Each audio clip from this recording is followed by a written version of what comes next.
Salut les gars, bienvenue pour ce nouveau débrief. Manchester City, rafale, Manchester United, 4 buts à 1. 4 buts à 1. Sérieux, on s'attendait à un gros match, on s'attendait à un gros derby, le derby de la saison certainement. Mais on a vu plutôt une grosse équipe de Manchester City dérouler face à une équipe de Manchester United relativement faible. On aurait cru que Manchester City affrontait, je sais pas, le promu de la Premier League. Mais c'était quand même Manchester United avec tous ses gros talents, toutes ces grosses stars à l'intérieur, même si Cristiano n'était pas présent. Selon les informations, il aurait eu une grippe, l'empêcher d'être là aujourd'hui. Ça aurait pu changer quelque chose, peut-être, dans certaines occasions, dans l'apport offensif, certainement, un peu. Mais dans le jeu, je pense pas. Parce que franchement, cette équipe de United était très faible face à une équipe de City bien engagée, bien disposée, qui déroulait.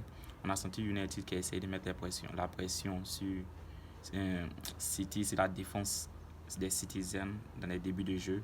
Mais ça n'a pas vraiment eu d'impact sur le jeu. Ça n'a pas vraiment fait bouger cette défense. Ils étaient très calmes. Ils ont déroulé, essayé des combinaisons. Ils perdaient souvent le ballon.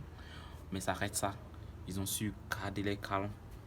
Et que dit de ces 2 buts de Bruyne qui vient clouer l'équipe de Manchester United. C'est vrai que City encaisse sur une contre-attaque, mais ça reste quand même United avec des individualités très fortes, des joueurs très intéressants qui arrivent avec chanceau à faire des décalages sur des petites erreurs, des petits espaces pour pouvoir placer le ballon, pour pouvoir donner des caviars, des balles et offrir ce premier but-là.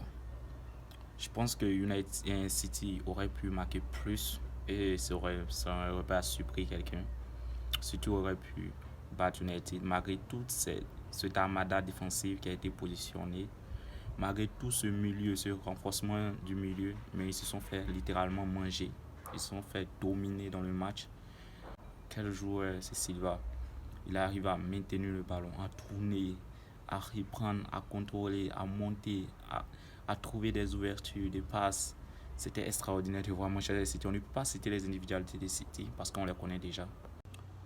Riyad Mahrez a été aussi très intéressant, comme tous les matchs de cette saison d'ailleurs. Je pense qu'il fait l'une de ses meilleures saisons depuis son arrivée à Manchester City. Et je pense que c'est tout mérité pour lui. Il marque, il est très présent dans les contre-attaques, dans les attaques placées, dans ces différences qu'il fait sur son côté.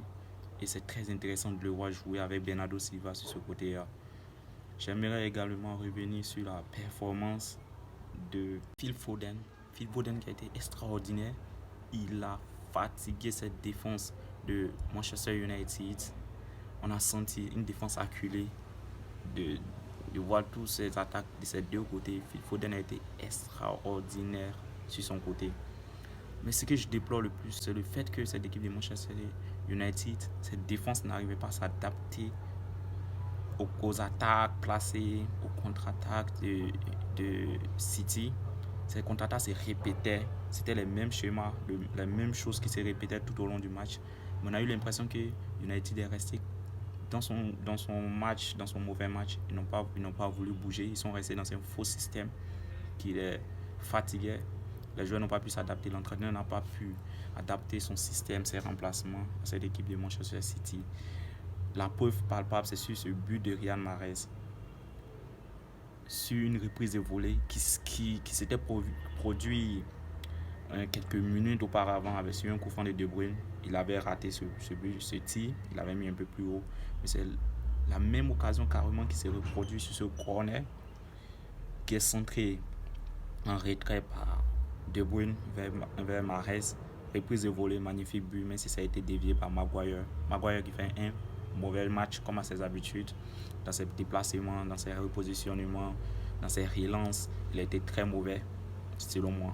Franchement, je crois que l'Ukraine résiste plus à la Russie qu'il ne l'a fait Manchester United face à City. Vous n'avez pas eu quoi. Franchement, très mauvais match de cette équipe de United qui n'est jamais rentré dans ce match. Les remplacements n'ont rien apporté. Puis, ces remplacements ont été plutôt mauvais, selon moi. Des entrées de joueurs qui n'ont rien apporté, qui ont au contraire fait chuter cette équipe de United. Et City se positionne comme étant le plus gros favori de cette première ligue. C'est vrai que le match a été très difficile au début, mais au final, il emporte 4-1 de fort belle manière. Ils prennent 3 points très cruciaux dans la suite de la première ligue. Ils creusent encore l'écart entre eux et Liverpool. 6 points maintenant entre eux. On souhaite une première ligue très intense jusqu'à la fin. Une première ligue très intense jusqu'à la fin. On a vu un City des Ligues des Champions. Franchement, ils sont venus très affamés. Ils ont dévoré les Red Devils qui n'ont rien vu venir. Les gars, c'est tout pour aujourd'hui. Likez, partagez, commentez et surtout n'oubliez pas de rester foot.